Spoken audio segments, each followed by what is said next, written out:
do Tratado sobre a Prescrição dos Hereges, de Tertuliano, presbítero, século III, a pregação apostólica. Cristo Jesus, nosso Senhor, durante a sua vida terrena, ensinou quem era ele, quem tinha sido desde sempre, qual era a vontade do Pai, que vinha cumprir e qual devia ser o comportamento do homem.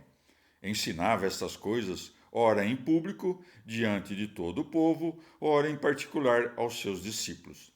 Dentre estes, escolheu 12 para estarem a seu lado, e que destinou para serem os principais mestres das nações.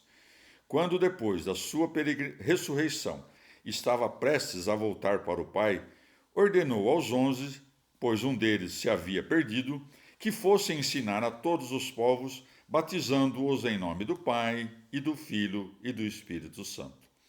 Imediatamente os apóstolos, palavra que significa enviados, chamaram por sorteio a Matias como 12º para ocupar o lugar de Judas, segundo a profecia contida num salmo de Davi. Depois de receberem a força do Espírito Santo, com o dom de falar e de realizar milagres, começaram a dar testemunho da fé em Jesus Cristo na Judéia, onde fundaram igrejas. Partiram em seguida por todo o mundo, proclamando a mesma doutrina e a mesma fé entre os povos. Em cada cidade por onde passaram, fundaram igrejas, nas quais outras igrejas que se fundaram e continuam a ser fundadas foram buscar mudas de fé e sementes de doutrina. Por essa razão, são também consideradas apostólicas, porque descendem das igrejas dos apóstolos. Toda família deve ser necessariamente considerada segundo sua origem. Por isso, apesar de serem tão numerosas e tão importantes, essas igrejas não formam senão uma só igreja, a primeira que foi fundada pelos apóstolos e que é a origem de todas as outras. Assim, todas elas são primeiras e apostólicas, porque todas formam uma só. A comunhão na paz, a mesma linguagem da fraternidade e os laços de hospitalidade manifestam a sua unidade.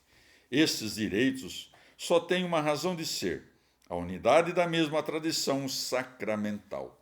Se quisermos saber o conteúdo da pregação dos apóstolos e, portanto, aquilo que Jesus lhes revelou, é preciso recorrer a essas mesmas igrejas fundadas pelos próprios apóstolos e as quais pregaram quer de viva voz, quer por seus escritos.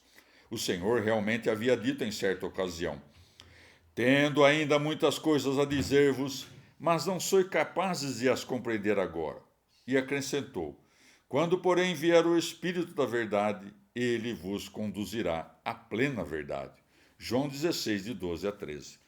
Com essas palavras, revelou aos apóstolos que nada ficariam ignorando, porque prometeu-lhes o Espírito da verdade, que os levaria ao conhecimento da plena verdade.